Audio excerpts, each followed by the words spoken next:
This is the start of the sound of the start of your weekend. It's the Not the Top 20 podcast betting show, sponsored by Sky Bet. It's for over 18s only, and it involves me, Ali, and him, George, making betting picks ahead of a hell of a weekend of football. And some of that will take place in the Championship, League One and League Two. Some of it will take place in the FA Cup fourth round. We'll be touching all of those in some ways with our fingerprints on this show. Because betting comes with risks, we ask that anyone listening to this and thinking of placing a bet this weekend or anytime, understand them. Head to gambleaware.org for the best place to do that. George and I, lower than a snake's belly on this show after a second straight week without a single winner. It's a tough scene, George. There's nowhere to hide. I'm not hiding. I'm right here. I'm getting back on the horse. It's not great, and apologies to those who follow because it's never nice. But hopefully we'll have another. We've had some good times this season, more good than bad for the most part. So let's hope this is the end of a little blip and doesn't become a slump. Bounce back with your best bet of the weekend. What's your nap? So my nap is in what has to be the most hotly anticipated game in the EFL so far this season. Monday Night Football for the second week in a row is a humdinger involving Kim Hellberg'S Middlesbrough. They went to Bramall Lane last Monday and they beat them 2-1 in scintillating fashion. They now go to Coventry, having toppled Coventry off top spot with that win against Sheffield United. Like this couldn't be set up better. You've got a Coventry side who are floundering, who cannot find a way to return to their ridiculous form at the start of the season, up against the Middlesbrough side who are rampant. And looking at the betting now, I think for kind of a casual fan, I think if you ask basically most Coventry fans who's favourite for this game on Monday, a lot of them would probably say Middlesbrough, but that isn't the case because home advantage is obviously incredibly important. And actually the prices are 6-5 Coventry, 2-1 Middlesbrough, and the draw is 5-2. My nap is Middlesbrough at 2-1. And this is very different to kind of a lot of the way that I try and think about these things, which are kind of numbers based and trying to kind of get against public perception. My hunch is even that I think Middlesbrough might drift before the kickoff on Monday night, because despite Coventry's recent run of bad form, the numbers are still pretty good. Like the numbers are still pretty dominant. The prices they're going off in games still has them as one of the best teams in the league. And I think there might be quite a lot of, narrative already within these prices I'd be surprised if suddenly there's a huge punt on Borough and they go off way shorter than 2-1 on the day or on the night. But there's a lot of intangibles that are going into this. Like, firstly, watching Middlesbrough play football at the moment is just an incredibly fun experience. And better than you can say it. They are a team that are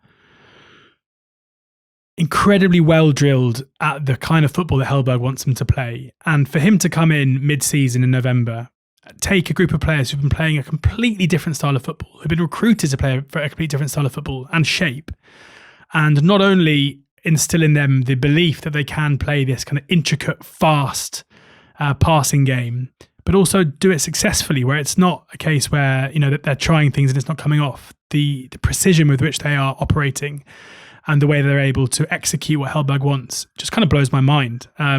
So many players who were not in good form at the start of the season, like Tommy Conway is obviously the main one here, where we heard the Middlesbrough fans singing his name at Bramall Lane on Monday night. I mean, that genuinely felt impossible 3 months ago, let alone the goals that he's now scoring. Morgan Whittaker, who looked for a long period of his Middlesbrough spell thus far, has looked like he might be a massive dud. He's now a huge threat off that right-hand side. Alan Brown, who's been a bit part player, suddenly playing a key part. Hayden Hackney going from one of the best players in the league to probably the best player in the league. Like it's all so good. And then you look at Malanda, who's come in January and immediately looks like the best centre-back in the whole division. Luke Ayling, who's playing a huge part. Matt Target. It's just working so well. And there's an element to me that basically thinks that at this level, and the way that they start games as well with such intensity, I just can't see how a Coventry team who are down in terms of their confidence, who are really struggling to win games, I can't see how they're going to really live with it. Like, we saw a Sheffield United side that are pretty buoyant and are kind of believing in what they're doing, try and take the game to Middlesbrough and fail. Like, there were moments where it looked like they might be able to do it, but eventually Borough just created the better chances and relentlessly so, and found it so easy to go through them. I can't see a different eventuality here, where, of course, I think Coventry will get chances themselves. But I think Borough will relish the opportunity of playing against another team who are going to have to come at them, are going to have to play.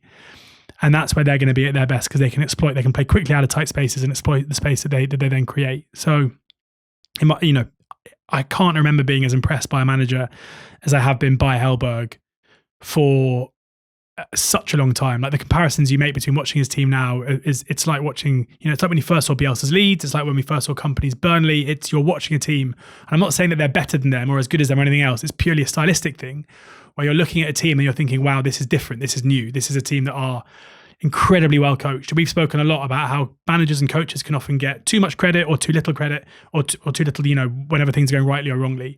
But there are some teams where the coach's fingerprints and the coaches and what they're doing with a team is so blatantly obvious, and that's definitely the case with Borough. So yeah, I'm all in on what they're doing. There's obviously, there's one team who have hit top spot who I can't imagine are going to feel the weight of pressure from hitting there. I think they're going to see this as an opportunity to go further forward compared to Coventry, who had to deal with the frustration of the home fans and drawing 0-0 against a team in 23rd in Oxford and couldn't put away 10 men for 20 minutes of that game. They're the ones who are going to feel the burden of pressure here, and I think Borough are going to exploit that and do it in style. So yeah, Borough 2-1 is my nap. Oh, that was beautiful. It was more beautiful than some of Shakespeare's sonnets. For my nap, another game between two top six championship sides, but in the FA Cup. Friday night Claxon. Wrexham against Ipswich at the racecourse. Friday night. I'm backing Wrexham to qualify 6-4. Not on the win market, where they are 13-5 and Ipswich even money to win this game, but on the TQ market, 6-4. I think that underlying numbers from the league are going to be a very key factor in the prices here. Ipswich even money to win this one away from home.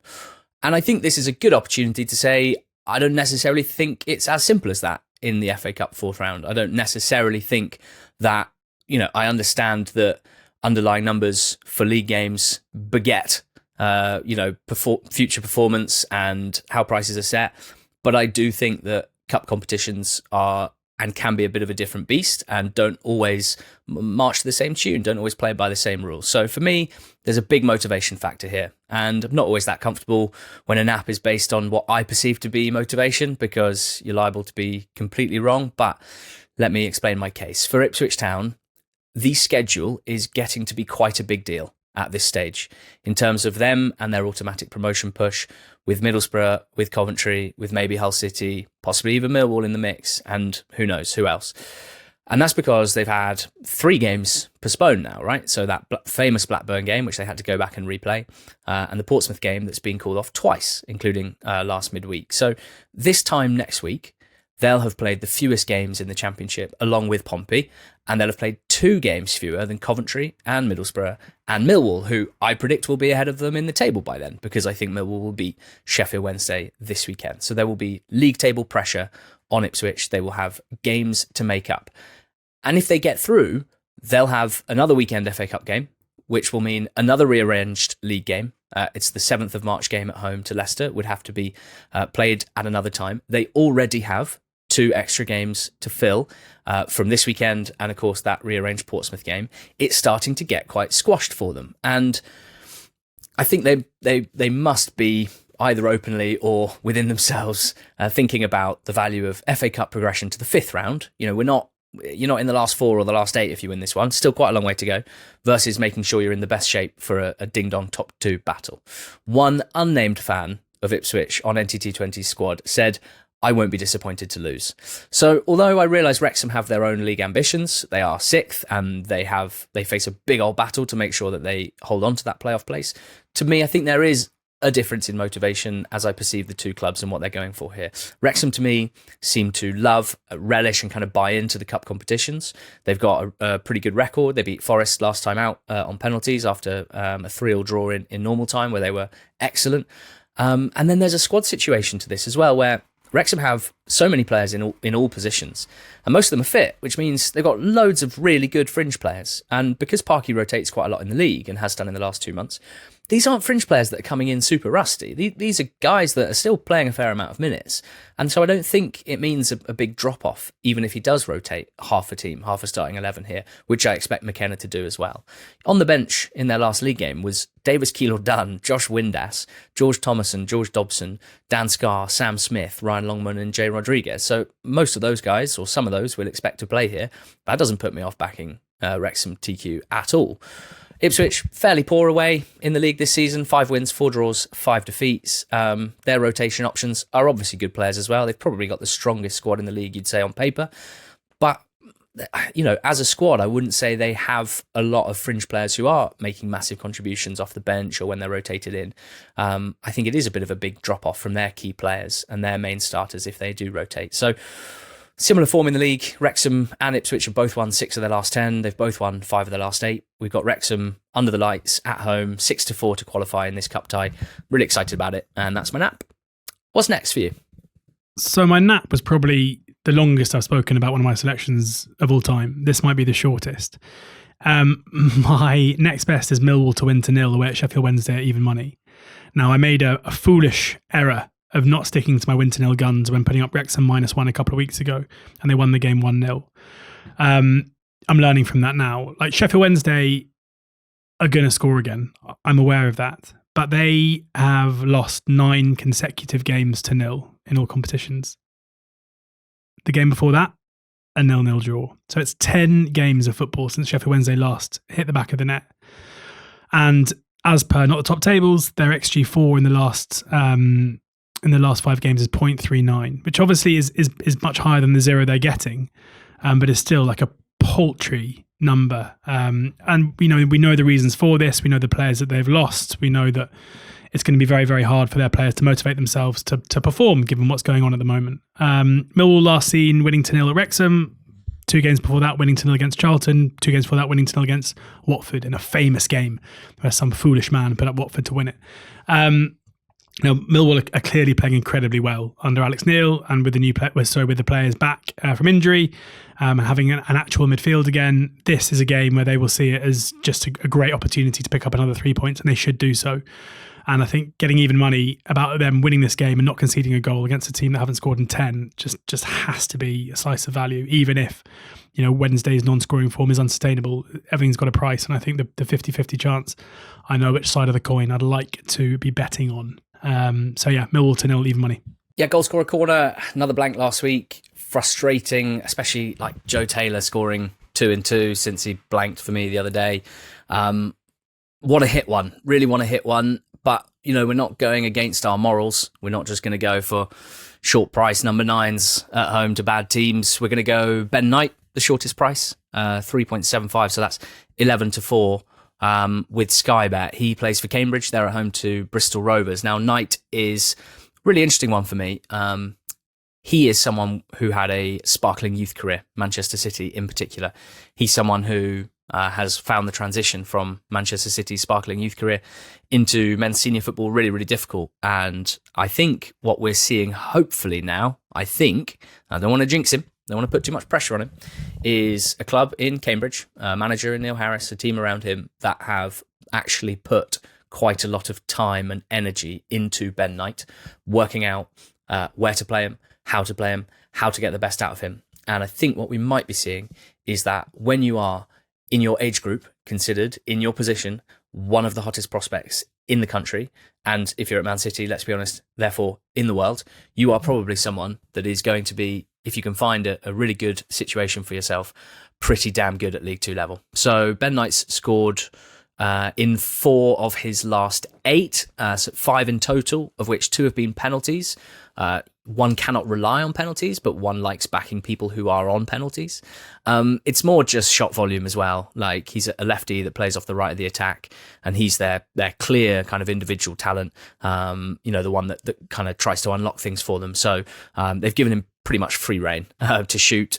His shot numbers in the last 10, 11 starts are 3-4-2, 3-3, blank 5 3 4 blank 3. So 3 or more in the majority, sometimes as many as 5. Really, really good player. And Cambridge, blipped last weekend against Harrogate, got back in business in midweek with a win at someone near the bottom, Crawley. And I think at home to Rovers, who I do think are possibly, I think Bristol Rovers might be quite an interesting price out at, what are they, 4 or 5 to 1. But I think Ben Knight at this price is good value at 11 to 4. I'm also backing Ibu Adams to score anytime for Portsmouth at home to Sheffield United at 7 to 1. Portsmouth, really, really interesting team to keep an eye on. And in particular, this fixture at home to another really good side in Sheffield United, because Pompey are big data darlings of the last 5 and the last 10. They have started to really perform at the back and keep teams at bay. And I think Ibu Adams has had a big impact in all areas, basically. He's also scored 2 goals since he joined Pompey. He's had 2 shots in each of his last 3 league games, 1 on target in each of those 3. He's someone who, from set-piece situations and arriving into the box late, where if you look at the physical profile of Peck and Arblaster, Calvin Phillips maybe, I would really back Ibu Adams to beat those guys in a foot race to get on the end of balls in from wide. So I think it's 7 to 1, just based on how he's looked so far, how aggressive he is in the opposition box. I like Ibu Adams at 7 to 1. And then the one I like the most of all is Caleb Taylor for Millwall, anytime to score against Sheffield Wednesday, 17 to 2 the price. We obviously tried Ben Cabango last week against Wednesday. It was 4-0. They didn't actually score a goal from a corner. They did score a direct free kick, but actually didn't get the set-piece goal in that sense that I thought they would. But I still think, it's likely to me that Millwall will dominate the game, dominate territory, will test Sheffield Wednesday's backline at every opportunity with their incredible height and Wednesday's defenders at the moment. So many youngsters, none of them really big, aerially dominant defenders. Caleb Taylor, it's a bit unfair really having Jake Cooper and Caleb Taylor there. Taylor has become their main goal threat in the last month or two. He's had a shot in all of his last 7 and 10 of his last 11 league games. He's got a couple of goals already this season. I think 17 to 2, longer than Cabango was last week, where I think Taylor's definitely a bigger goal threat than Cabango, represents a good price. So it's half a point staked on each of those to score anytime, and a Trixie on the 3 as well. So doubles and the treble. The treble's at 285 with Sky Bet. Caleb Taylor at 17 to 2. Ben Knight of Cambridge at 11 to 4. And Ibu Adams of Portsmouth at 7 to 1. I've got 2. One in the game I've already discussed in my nap, but Hayden Hackney is 11 to 2 to score any time for Middlesbrough. He had 5 shots against Sheffield United on Monday. He hit the post. He was on my long list. He was actually the last one I took off the actual list, so I'm glad you've got him up. There's also definitely an element where I think more open games suit him. 5 games against Sheffield United, as I said, but also 4 in the 4-0 win over Southampton, 4 in the 1-0 defeat against Hull. But again, Hull, a team who like to take the game to the opposition. His goals this season, one of them came against Birmingham, another team where it's going to be relatively open. So I can understand why. I think in games where the opposition are kind of camped a bit, yes, he does like a long shot, but I think he's someone who's kind of much more of a technician and tries to pick locks rather than someone who's just going to be shooting from basically anywhere. But certainly when he gets the opportunity to run into space and shoot, that's what he does. And he is a goal threat. So 11 to 2 seems big for me, especially because I think Borough are going to score at least 1 in this game. And then I had a bit of heartbreak in midweek. Had a couple actually. About Raksaki to score first yesterday, who hit the woodwork. But it's not him. It's Peli Radukampanzu of Cambridge United, who's 7 to 1 to score any time in the game you've already discussed, with Cambridge hosting Bristol Rovers. He's basically playing as a 10 in most games at the moment. He missed a sitter, which was upsetting for backers on Tuesday, which was saved, but he's pretty regularly, basically in every game, having at least one really decent opportunity. His XG on target this season is more than the 2 he's scored, and I think he's, if he keeps being played in this position and being priced up as if he's playing deeper, bettors are going to profit from it. Basically, he's one of those where you just got to keep backing it until the price moves or until he moves. So yeah, and Panzu at 7 to 1 for Cambridge, and Hayden Hackney at 11 to 2 for Middlesbrough and my 2. The Eggman, my 5-fold ACCA, is at 39 to 1 this week. We actually, was it the last kind of week's Eggman latest live Eggman last weekend. We were the heart was still beating, put it that way. With Humpty Dumpty fell off the wall a bit later than usual. Or so. We've, along with some help from all the King's horses and all the King's men. We've put him back together again, and we go again. And in the Championship, we have Southampton at home to Leicester. We're backing Saints 4-5.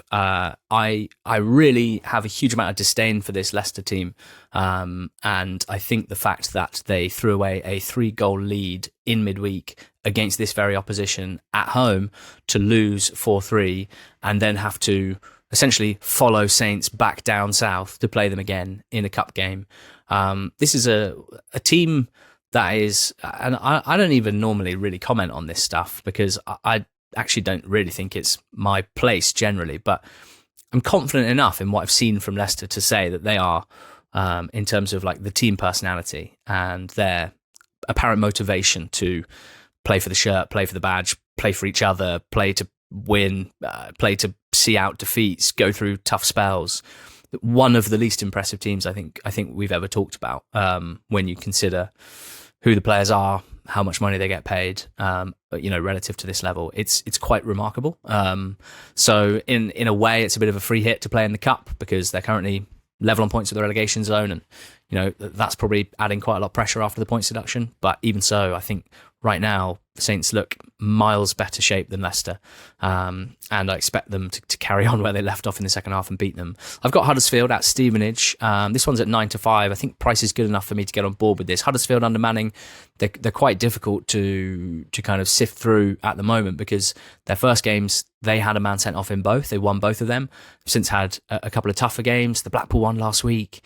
They certainly weren't firing on all cylinders. Blackpool did score with their first 2 shots, which I think was unfortunate to an extent. They didn't muster that much more. Huddersfield did come back.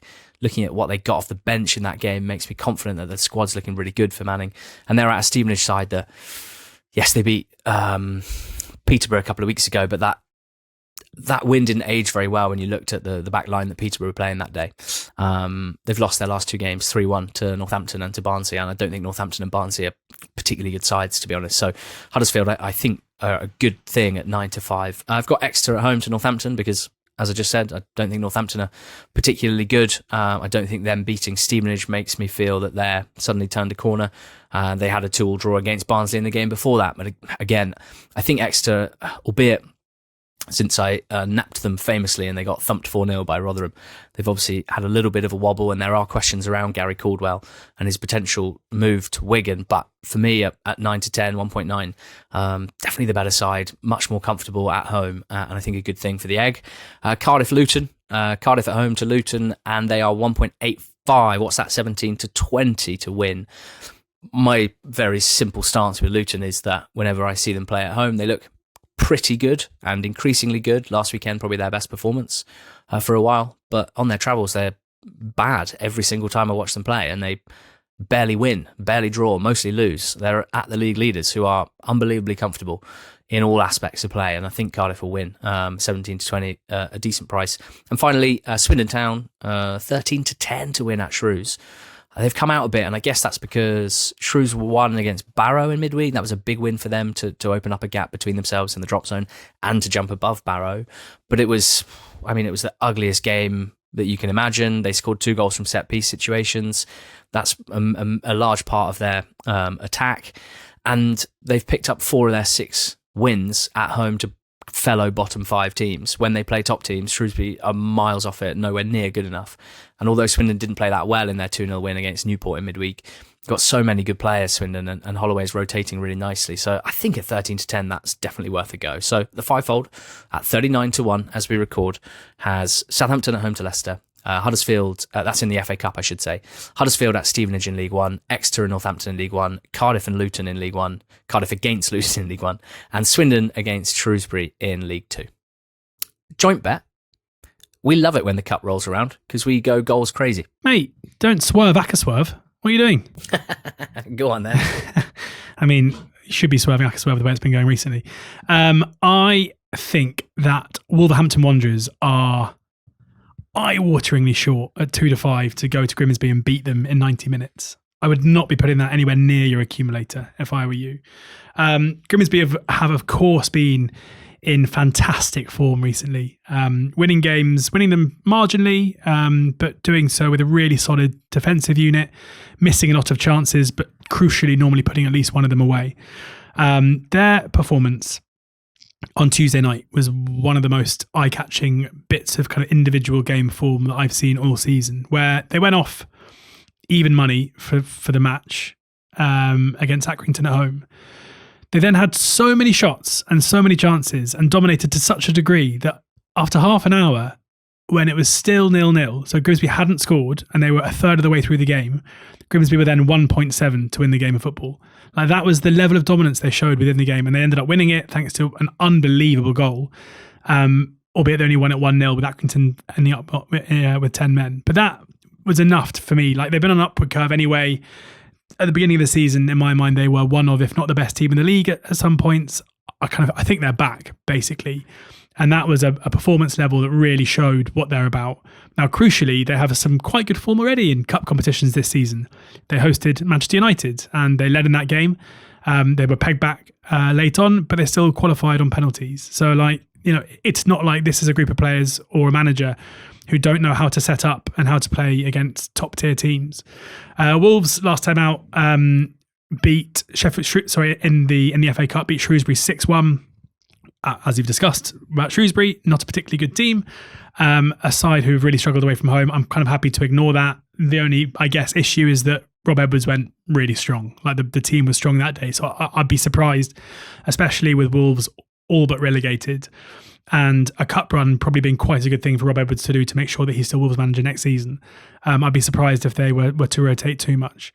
But even so, I think it's very, very short for a team that, yes, they've improved under Edwards, but are, where would they rank in terms of a championship club? Like, not one of the best, I wouldn't say, probably relatively high.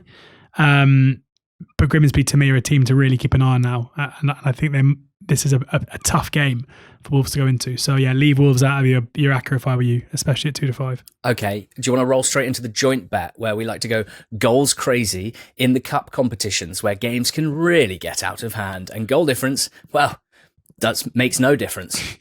Yeah, botched it. Then, yeah, it was terrible. I'm going over goals in the game I just discussed, the Grimsby versus Wolves game. As mentioned, Wolves went strong. So even if I am right and they don't win this game, they should have some serious firepower on the pitch. But as mentioned, Grimsby are a team who, under Artell, I know the recent results haven't necessarily reflected this, but generally with managers, there are certain managers who kind of follow goals around. And I think against a team who are going to carry an attacking threat, I think we will see Grimsby offer their own and look to play the game in a pretty expansive way, rather than look to sit on whatever it is that they come here to get. When they hosted Brentford, the other Premier League team that they hosted, they lost the game 5-0, which would have covered the over 4.5.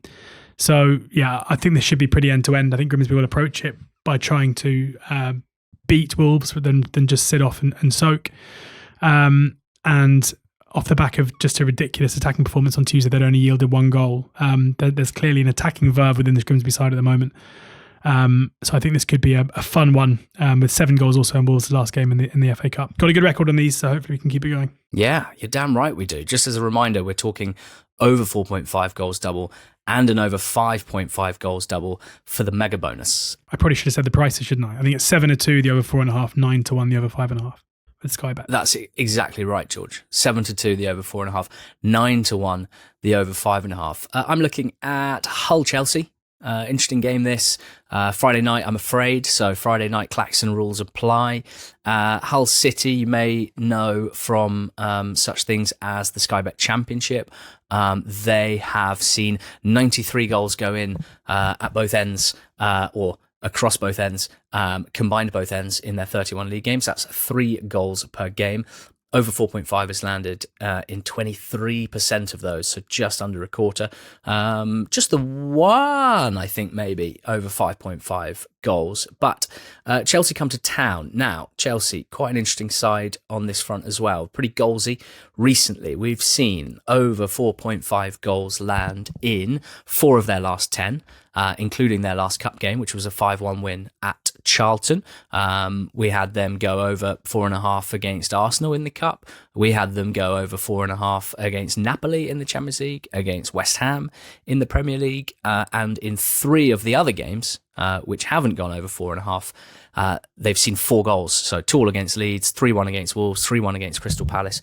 Pretty goalsy, pretty much every single game. So I think a very, very goalsy and top-heavy attack-first, I guess so-called elite team against a incredibly vibey, goals-heavy, attack-first, ask questions later Hull City side, who I'm pretty sure will be more worried about their league form and see this as a bit of a free hit and a night where they might be able to excite those fans who are a bit disappointed after not scoring or not winning either of their last 2 home games. So Hull and Chelsea over 4.5 is 3-1, over 5.5 is 7-1. That means that the over 4.5 goals double is 17-1 with Sky Bet. That's Grimsby Wolves and Hull Chelsea. And the over 5.5 goals double, the mega bonus, is 80-1 with Sky Bet. So, come on then, George, recap them. My nap are Middlesbrough at 2-1 away at Coventry on Monday night. Millwall to win 2-0, and even money away at Sheffield Wednesday is my next best. Hayden Hackney 11-2 and Pelly Roddick and Panzu at 7-1 for Borough and Cambridge are my 2 goal scorers, and I'm swerving Wolverhampton Wanderers at 2-5 in the FA Cup away at Grimsby Town. I've got a real curiosity with you and this show, and it's with zero judgment whatsoever because I don't actually know what the right answer is, but you will often say my nap are Middlesbrough. Yeah, it's but weird. I don't think you'd ever say my next best are Middlesbrough. No. And I know that we British people feel very strongly that sport teams are plural, not singular. So we don't like it when the Americans say Oxford United has sacked its manager. We like it to be they them there. And so in that sense, I quite like that you're saying my nap are Middlesbrough, which is a they thing. But then it just, for me, the nap is the thing that we're talking about, and that very much a singular nap. You just got to keep them guessing.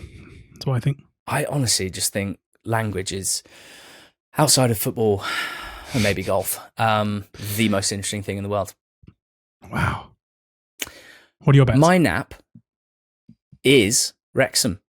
I think they might qualify. It's TQ, Wrexham TQ 6-4, Friday night at home to Ipswich in the Cup. Goalscorer corner has half a point anytime. Ben Knight of Cambridge 11-4, Caleb Taylor Millwall against Sheffield Wednesday 17-2, Ibu Adams Portsmouth at home to Sheffield United 7-1.